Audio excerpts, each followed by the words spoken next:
Kako da očistite svoj kompjuter? Kao što vidite, tu imam neke filtere koji se mogu skinuti, ali je ipak i previše prašine unutra. Znači, da bi sve to očistili, nije dovoljan usisivač, jer ne možete svugdje prići.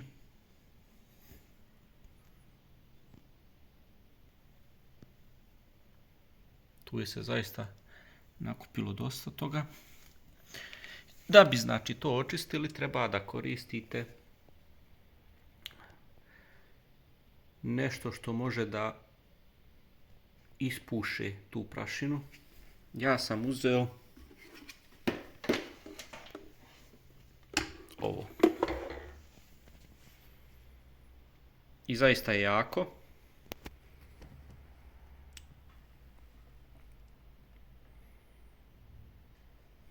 Sa njim čak može i da se očisti bašta i lišće koje se tamo nakupi, znači to mu je jačina. Sada ćemo da vidimo kako to radi u ovome primjeru, da li ćemo i nakon toga imati ovu prašinu na ventilatorima, na grafičkoj ploči i na ostalim dijelovima kućišta. Znači, evo nas u bašti. Stanje je nepromijenjeno. Da vidimo. Uključili smo.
Ja nisam siguran koliko je se vidjelo na kameri, ali prašine, mnogo prašine izašlo.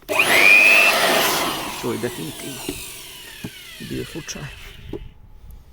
Ventilatori su čisti. Kućište je čisto, grafička je čista. Zadnji ventilator je također sada čist.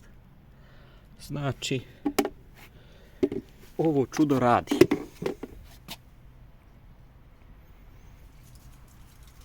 Radi odlično. Još nam je ostalo ovo. Gledat ćemo da se malo udaljimo od kućišta.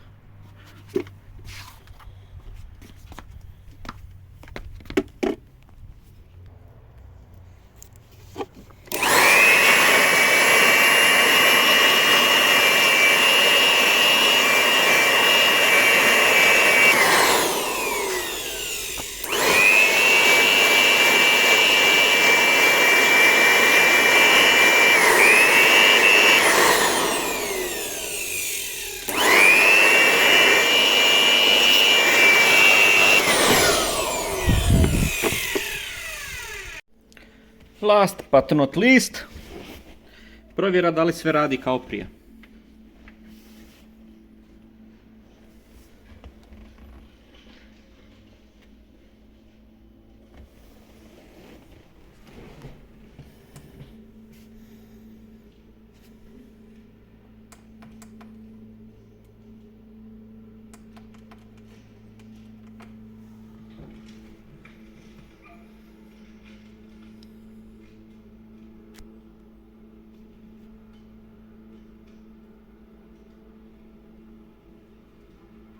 Znači, sve je ok. čišćenjem nismo pokvarili kompjuter.